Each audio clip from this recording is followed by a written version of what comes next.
tajuk kita menghormati Allah Subhanahu Wa Taala seperti mana yang saya sebutkan tadi, saya ulang sekali lagi, ialah berkaitan dengan berbuka puasa. Saya dah sebutkan beberapa perkara yang yang disunatkan ataupun yang berkaitan dengan sifat berbuka puasanya Nabi sallallahu alaihi wasallam. Yang pertama tadi kata Nabi SAW menyegerakan berbuka puasa, dan yang kedua Nabi berbuka puasa ni ada kelebihan-kelebihannya, iaitu yang pertama kita menyegerakan berbuka puasa ni ada kelebihan-kelebihan. Yang pertama ialah di sana adanya kebaikan seperti mana sabit dalam hadis Nabi sallallahu alaihi wasallam. Yang kedua, berbuka puasa ini adalah sunnah Nabi sallallahu alaihi wasallam, dan yang ketiganya berbuka puasa ini adalah bersalahan dengan apa yang dilakukan oleh orang-orang Yahudi dan orang Nasrani. Kita bersalahan dengan apa yang mereka lakukan. Wallahu a'lam. Yang seterusnya, yang ketiga, sunnah Nabi SAW ialah berbuka puasa sebelum solat maghrib. Berbuka puasa sebelum solat maghrib, seperti mana hadis dalam riwayat Imam Ahmad dan juga dalam riwayat Imam Abu Dawud bahawa Rasulullah SAW yuftir qabla an yusalli. Nabi berbuka puasa sebelum Nabi salat. Saya nak tahu, boleh tak komen dekat ruangan komen tu, suara dia tak ada? Kalau suara dia, alhamdulillah.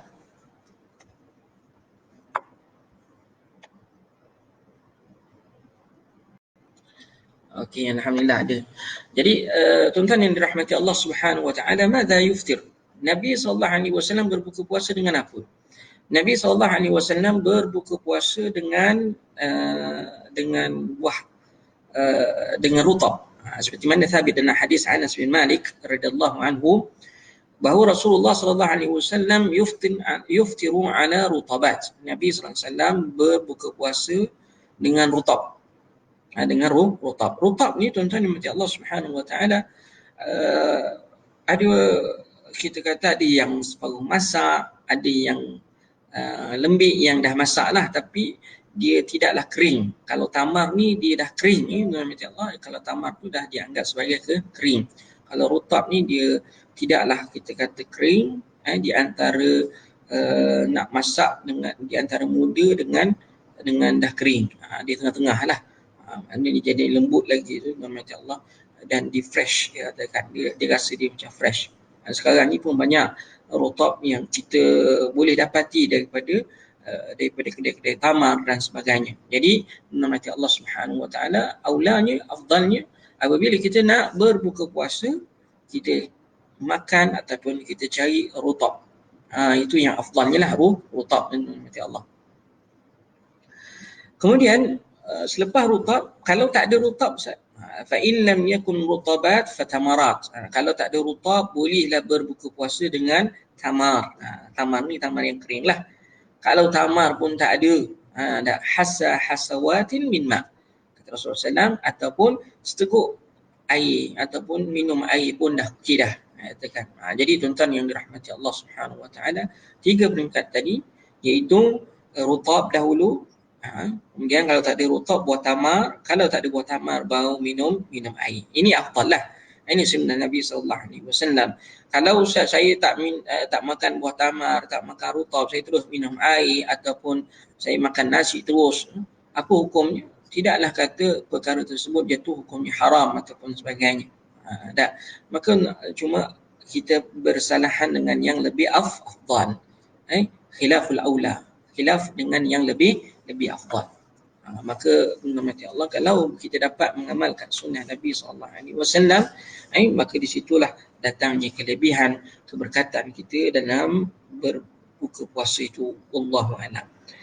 Seterusnya, madza yaqulu indal iftar? Apa yang perlu kita sebut, apa yang perlu kita baca ketika nak berbuka puasa? Ketika nak berbuka puasa. Tuan-tuan yang dirahmati Allah, sidang penonton yang dirahmati Allah Subhanahu Wa Taala, antara yang sunnah yang ditinggalkan hari ini ialah berdoa sebelum berbuka puasa. Kalau dulu saya ingat lagi masa saya belajar dulu di universiti ataupun di negara Arab di Madinah, kami diajar untuk berdoa duduk di depan makanan, ready depan makanan, kurang-kurang dalam 10 minit sebelum makan berbuka puasa itu. Atau kalau kami dulu biasanya kalau di Madinah tu lepas asar ataupun lebih kurang dalam pukul setengah jam sebelum maghrib, kan kita dah sampai ke Masjid Nabawi. Dah sampai dekat depan Masjid Nabawi, kita dah duduk dah tempat makanan sufrah-sufrah yang ada. Maka kita duduk di situ mengaji Al-Quran, membaca Al-Quran, hampir nak buka puasa dalam 5-10 minit sebelum buka puasa, maka ketika itu kita menadah tangan pada Allah Subhanahu wa taala. Itu sunnah Nabi sallallahu alaihi wasallam.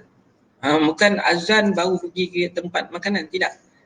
Maknanya kita kata kita dah berada depan meja makan tadi dan kita dah berdoa. Berdoa kepada Allah Subhanahu wa taala. Kita dah berdoa dah depan Allah Subhanahu wa taala. Ni kita kata kena ajar anak-anak kita, isteri kita, untuk kita mengambil kesempatan waktu yang mustajab untuk kita berdoa, iaitu sebelum berbuka puasa itu. Ambil peluang untuk berdoa ketika berbuka puasa. Nabi sebut dalam hadis daripada Abu Hurairah radhiyallahu anhu, salasu da'awati mustajabat, salasu da'awati mustahabbat, da'watul sha'im wa da'watul mazlum wa da'watul musafir. 3 doa yang sangat-sangat digalakkan, iaitu doa orang yang berpuasa, doa orang yang dizalimi, dan doa orang yang musafir. Dan diriwayatkan dalam hadis yang lain oleh Allah Subhanahu wa taala daripada Abu Hurairah radhiyallahu anhu bahawa Rasulullah SAW bersabda, "Thalathun la turaddu da'watuhum." 3 bentuk ataupun 3 keadaan orang yang tidak ditolak doa-doanya. Yang pertama, as-sa'im hina yuftir, orang yang berpuasa ketika dia berbuka puasa itu.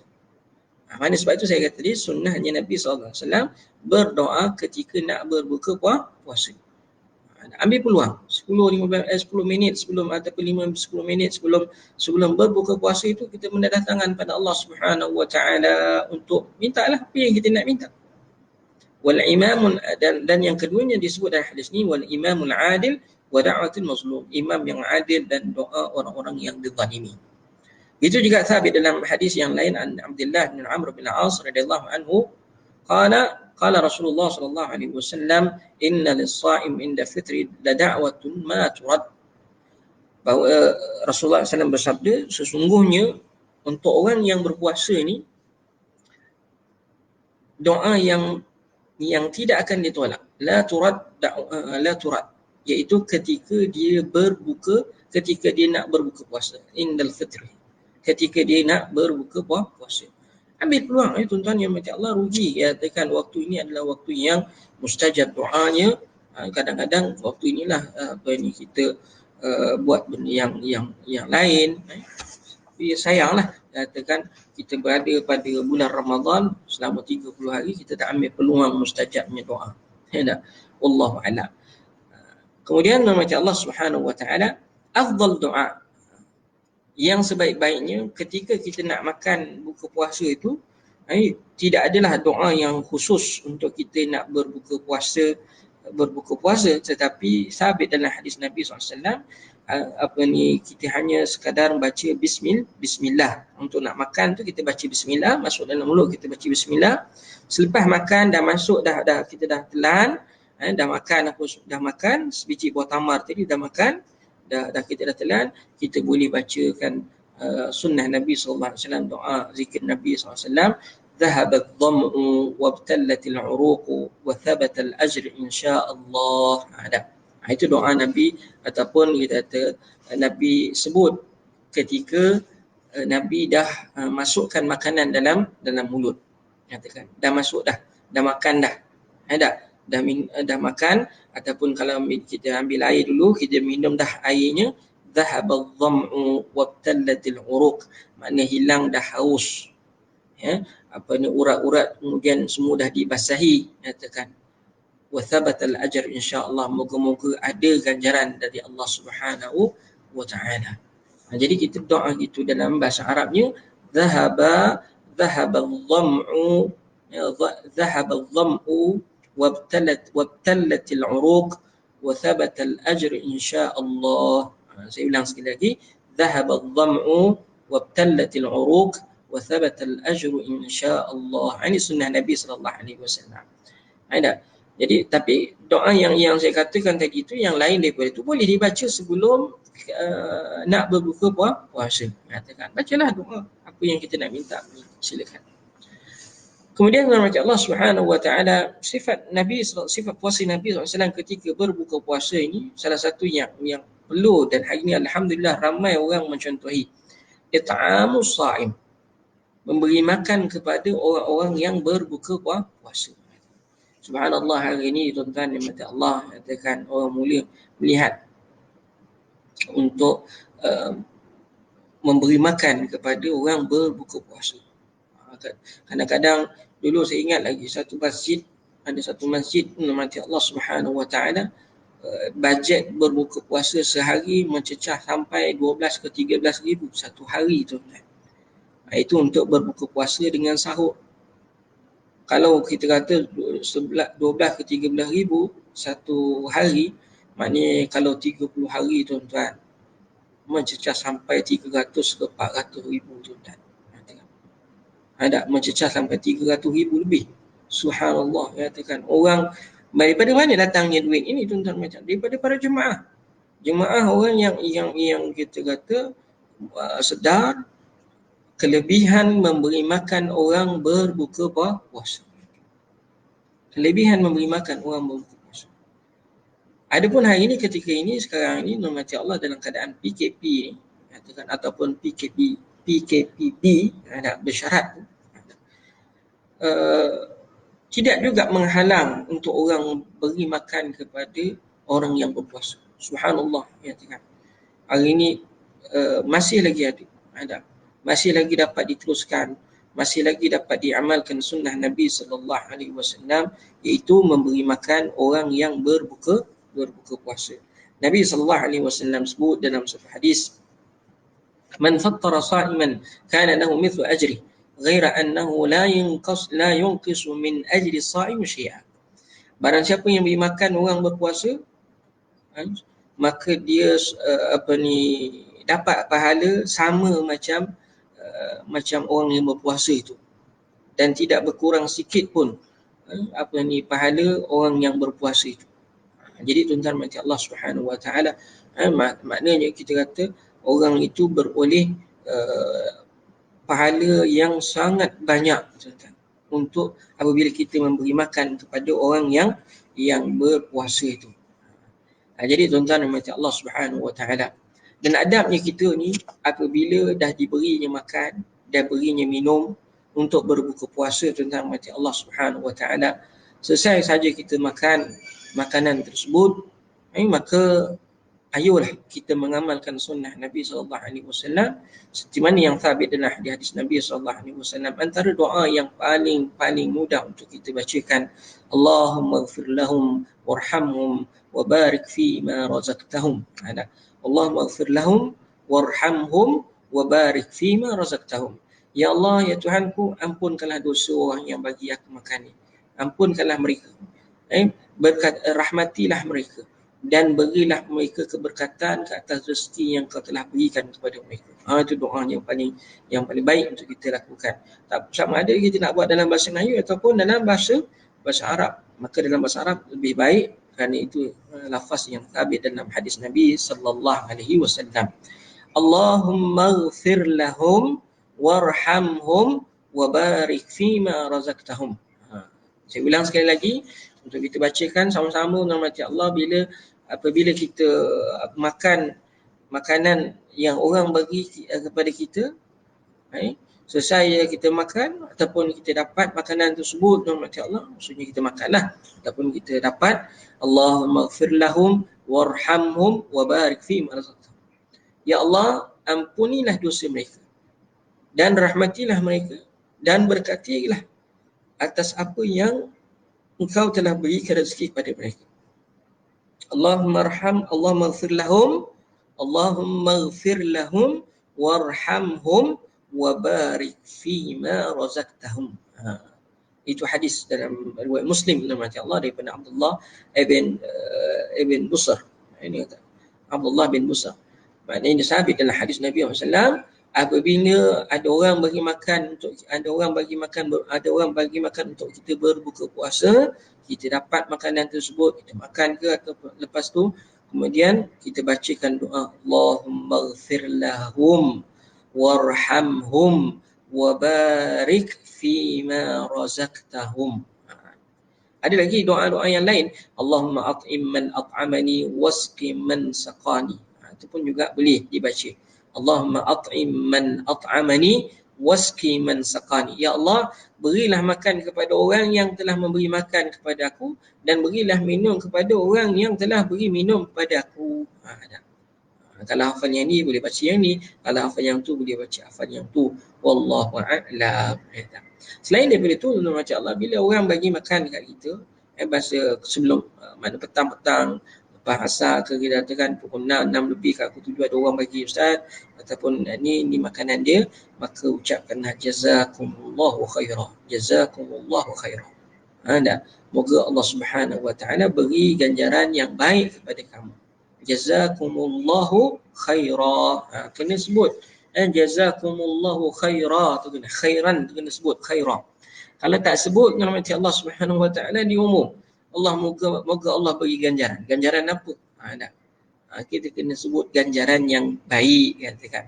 Lepas tu kita kata jazakumullahu khairah, jazakumullahu khairah. Itu panel ringkaslah untuk kita doakan. Nabi SAW sebut dekat dalam hadis, banyak hadis tentang bila orang buat baik kat kita fakafi'uh, kita balas. Orang yang menolong jangan meminta agar dibalas, nanti tak ikhlas pula.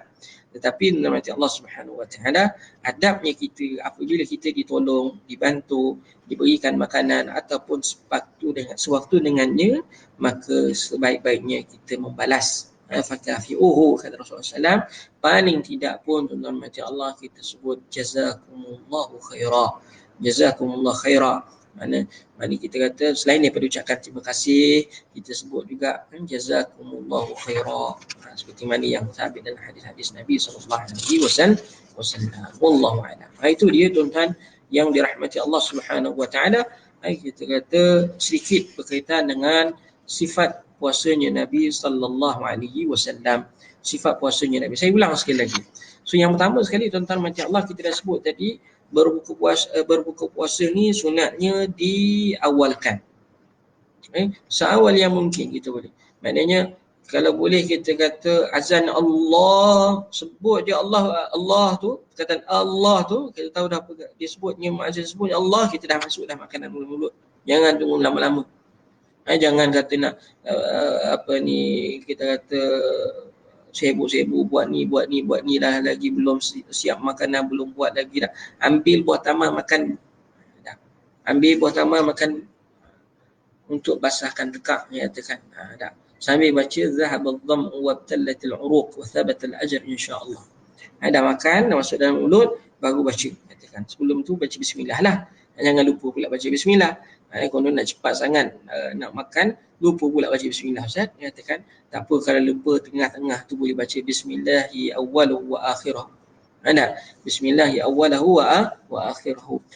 Kemudian tuan-tuan macam ini. Kemudian yang kedua, saya dah sebutkan macam Allah sebelum ni tadi. Yang kedua, sunatnya kita berbuka puasa itu sebelum solat maghrib. Jangan solat dulu dan baru buka puasa. Tidak. Berbuka puasa dahulu kemudian baru solat.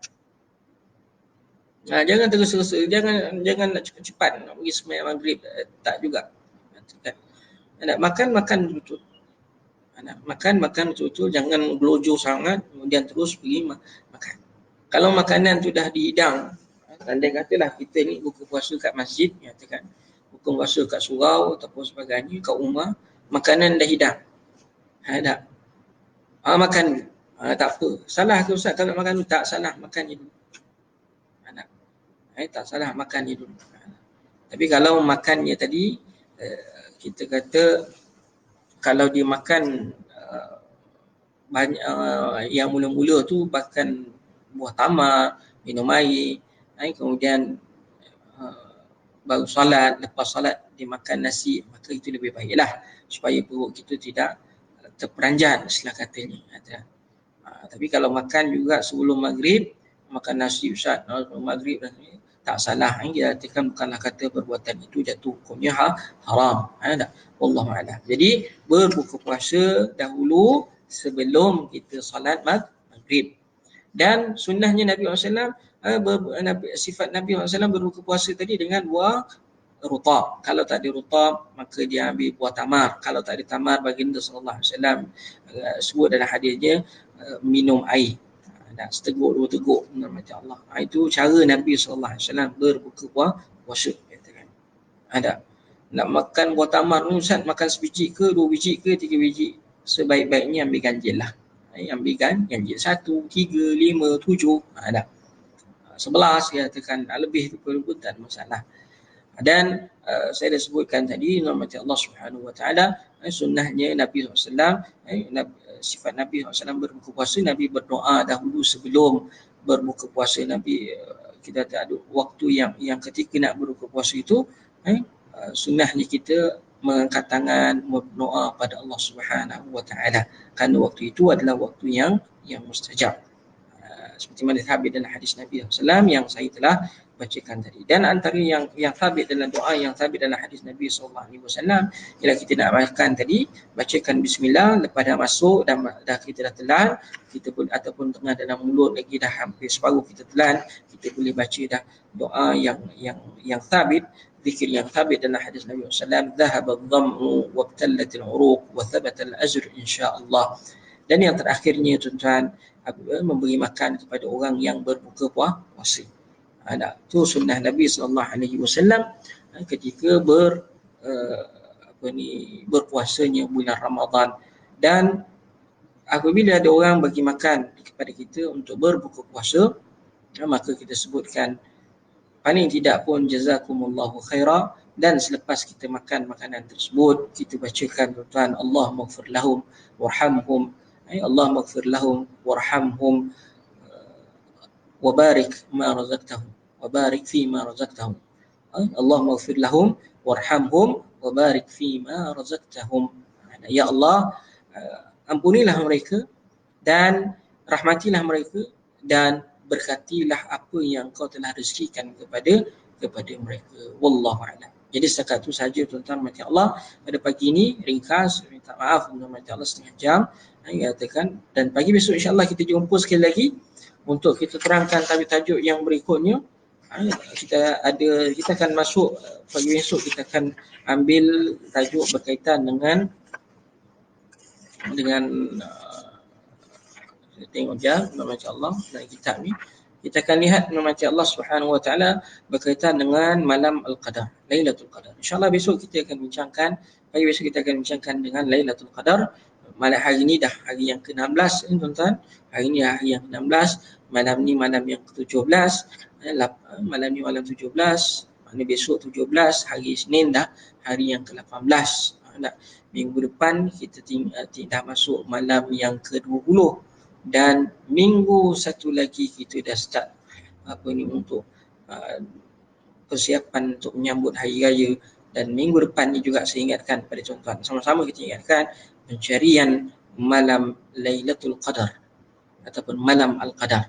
Jadi moga-moga Allah Subhanahu Wa Taala, kita doa pada Allah Subhanahu Wa Taala, mohon pada Allah agar 10 yang terakhir ini kita dapat dibenarkan untuk solat tarawih di masjid, solat berjamaah di masjid, solat hari raya di masjid dan seterusnya. COVID-19 ini tuan-tuan mati Allah Subhanahu Wa Taala dihapuskan oleh Allah Subhanahu Wa Taala, diangkat oleh Allah Subhanahu Wa Taala, dan semua kita ini sihat belaka.